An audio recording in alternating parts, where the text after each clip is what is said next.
रवि प्रदोष व्रत। एक ग्राम में अति दीन ब्राह्मण निवास करता था। उसकी साध्वी स्त्री प्रदोष का व्रत किया करती थी। उसे एक ही पुत्र रत्न था। एक समय की बात है, वह पुत्र गंगा स्नान करने के लिए गया। दुर्भाग्य से मार्ग में चोरों ने उसे घेर लिया और वे कहने लगे कि हम तुम्हें मारेंगे नहीं, तुम अपने पिता के गुप्त धन के बारे में हमें बतला दो। बालक दीन भाव से कहने लगा कि हे बंधुओं, हम अत्यंत दुखी दीन हैं, हमारे पास धन ही कहाँ है। तब चोरों ने कहा कि तेरे इस पोटली में क्या बंधा है। बालक ने निसंकोच कहा कि मेरी माँ ने मेरे लिए रोटियां दी हैं। यह सुनकर चोरों ने अपने साथियों से कहा कि साथियों, यह बहुत ही दीन दुखी मनुष्य है, अतः हम किसी और को लूटेंगे। इतना कहकर चोरों ने उस बालक को जाने दिया। बालक वहां से चलते हुए एक नगर में पहुंचा। नगर के पास एक बरगद का पेड़ था।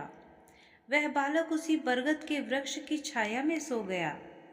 उसी समय नगर के सिपाही चोरों को खोजते हुए उस बरगद के वृक्ष के पास पहुंचे और बालक को चोर समझकर बंदी बना राजा के पास ले आए। राजा ने उन्हें उसे कारावास में बंद करने का आदेश दिया। ब्राह्मणी का लड़का जब घर नहीं लौटा, तब उसे अपने पुत्र की बड़ी चिंता हुई। अगले दिन प्रदोष का व्रत था।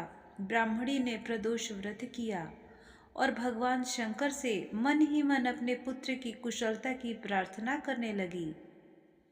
भगवान शंकर ने उस ब्राह्मणी की प्रार्थना स्वीकार कर ली।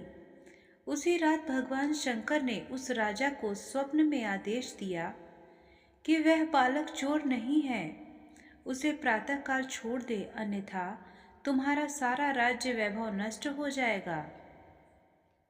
राजा प्रातःकाल शिवजी की आज्ञानुसार उस बालक को कारावास से मुक्त कर दिया। बालक ने अपनी सारी कहानी राजा को सुनाई। सारा वृतांत सुनकर राजा ने अपने सिपाहियों को उस बालक के घर भेजा और उसके माता पिता को राज दरबार में बुलाया। उसके माता पिता बहुत ही भयभीत थे।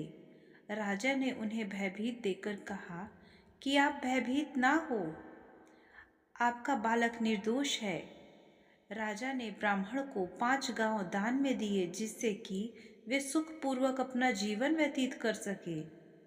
इस तरह ब्राह्मण आनंद से रहने लगा।